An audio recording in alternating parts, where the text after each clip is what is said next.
And now I would like to introduce our keynote speaker, Roberto Vannata, from Directorate General of Museums at the Ministry of Cultural Heritage and Activities and Tourism from Italy. Please. Good morning. Okay, I have a presentation. Okay, first of all, I would like to thank the organizer of the conference and this beautiful building, the National Museum of Belgrade, for hosting us. I am Roberto Vannata. I'm an archaeologist from the Directorate General for Museums of the Italian Ministry of Culture. And I will try to provide you an overview of the heritage we manage and the line of actions and policies we are pursuing in relation to it, and in particular to archaeological parks and areas. As you probably know, Italy is known for the widespread presence of cultural sites. Said dissemination of cultural heritage has led to the concept of widespread museum. Almost 5,000 different cultural sites, varying from museums to parks and archaeological areas to monuments, churches, eco-museums, historic mansions and gardens. One of 3 Italian municipalities, there is a museum or a similar structure. One every 50 square kilometer. One every 6,000 inhabitants. We can go to the second, okay. Most of these cultural sites are museums. Okay, thank you. Thank you. Most of these cultural sites are museums, galleries, or collections, almost 4,000, followed by monuments and monumental complexes, archaeological areas and parks, and eco-museums. Archaeological areas and parks therefore represent the 7% of this immense heritage. From a legal standpoint, the situation is equally complex. Approximately 10% of this heritage is managed directly by the Ministry of Culture through the Directorate General for Museum and its peripheral institutions.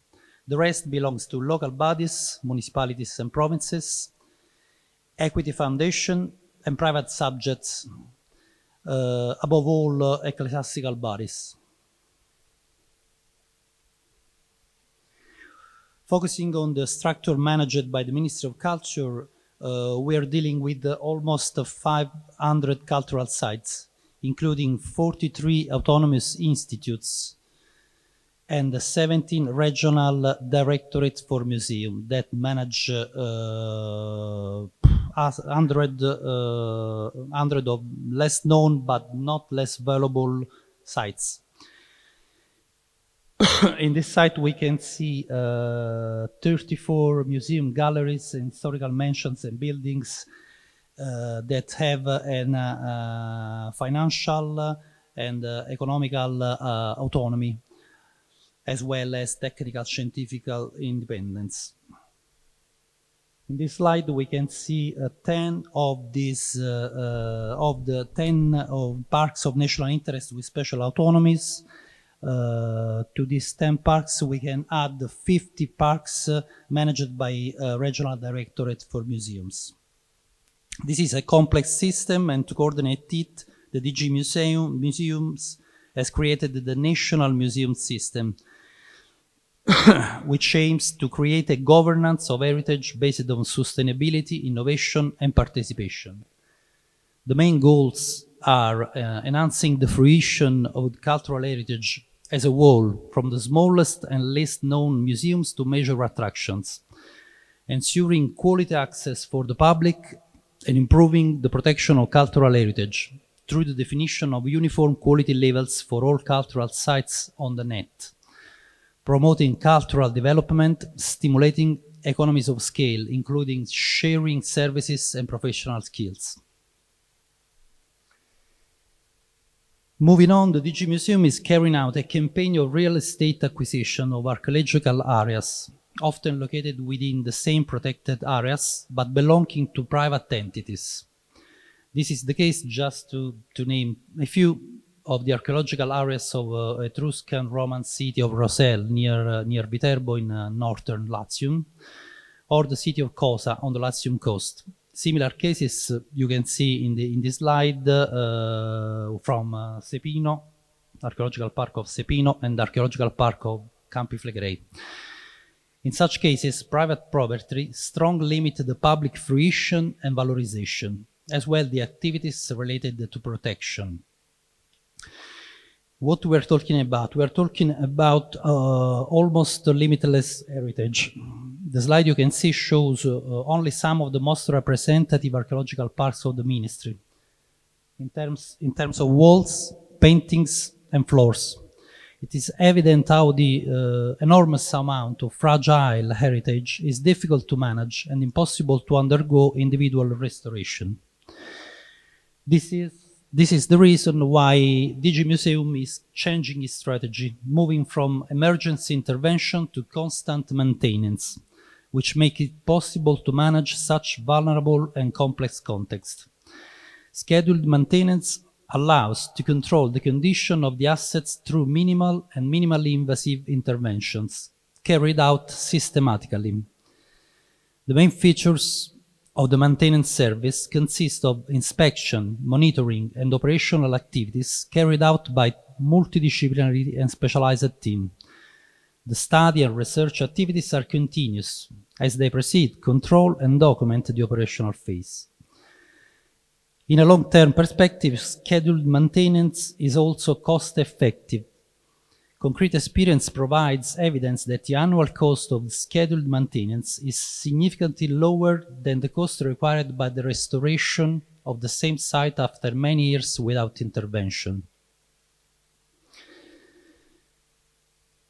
Two other lines of intervention that DG Museums is pursuing in relation to archaeological parks and are closely connected to the EU Recovery Plan.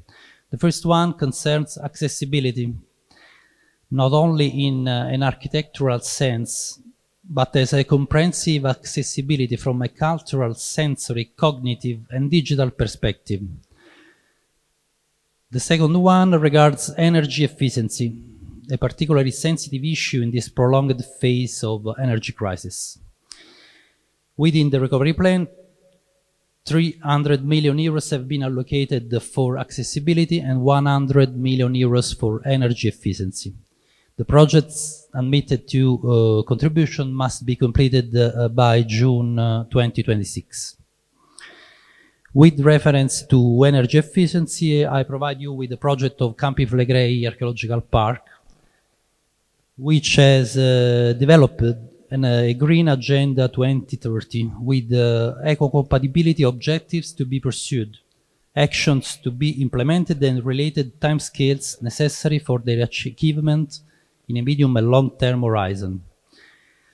Some of the foreseen interventions are insulation and roofs waterproofing, climate control, roofs with photovoltaic tiles for preservation and valorization of mosaic surfaces, photovoltaic indicator panels, video mapping, support bright buoys for underwater archaeological park of Baia. Last but not least, we now tackle the theme of digital.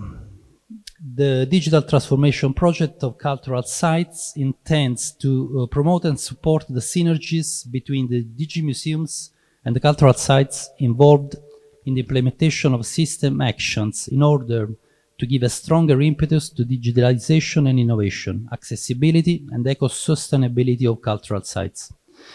DG Museums is creating an end-to-end service platform intended for cultural sites and visitors, allowing archaeological areas and parks, even of minor entity, to have a website, a dedicated hub, and a ticketing service, as well as a vast range of services and microservices ranging from safety and security to indoor position system, up to services for valorization.